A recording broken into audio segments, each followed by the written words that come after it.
The Philippine National Police delivers results, not excuses, across the country.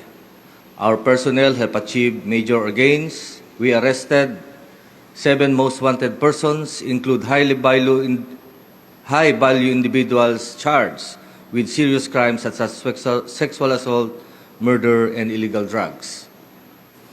The Highway Patrol Group intercepted 221 million worth of misdeclared cargo.